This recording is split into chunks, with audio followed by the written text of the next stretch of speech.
ఇక బీఆర్ఎస్ ఎమ్మెల్యేల అరెస్టుకు సంబంధించి ఎమ్మెల్యే హరీష్ రావు స్పందించడం జరిగింది. మాజీ మంత్రి ఇప్పుడు చూద్దాం.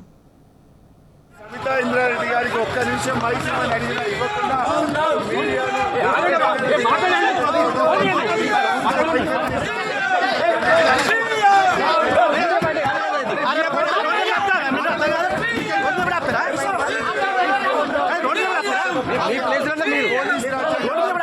పోలీసులు అడ్డం పెట్టుకొని ఈ ప్రభుత్వం మైక్ ఇవ్వకుండా శాసనసభలో గొంతు నొక్కుతా ఉన్నారు. ఒక మహిళకు అన్యాయం జరిగితే దాని మీద మాట్లాడివ్వడం లేదు.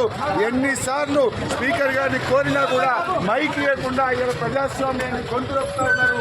తెలంగాణ శాసనసభలో ప్రజాస్వామ్యం కూని అయింది. తెలంగాణ ఉద్యమంలో లేదు కూడా ఆ రోజు కూడా ఈ అంశాలు లేవు. తెలంగాణ ఉద్యమంలో ఆంక్షలు ఈ రోజు తెలంగాణ శాసనసభలో ఒక మహిళకు జరిగిన అన్యాయం గురించి మమ్మల్ని మాట్లాడనీయకుండా మా గొంతులు నొక్కుతున్నారు గవర్నమెంట్.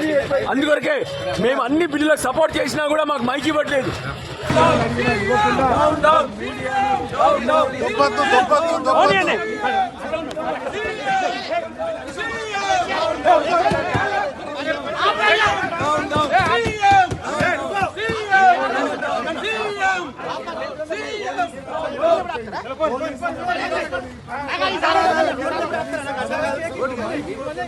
శాసనసభలో గొంతు నొక్కుతా ఉన్నారు.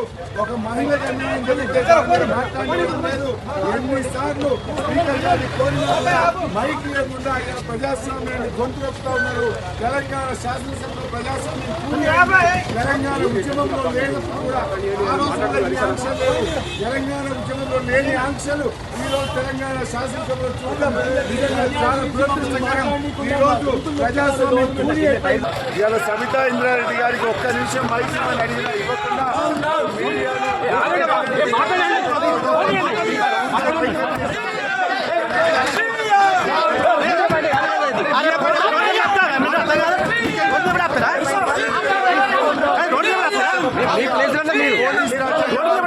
పోలీసులు అడ్డం పెట్టుకొని ఈ ప్రభుత్వం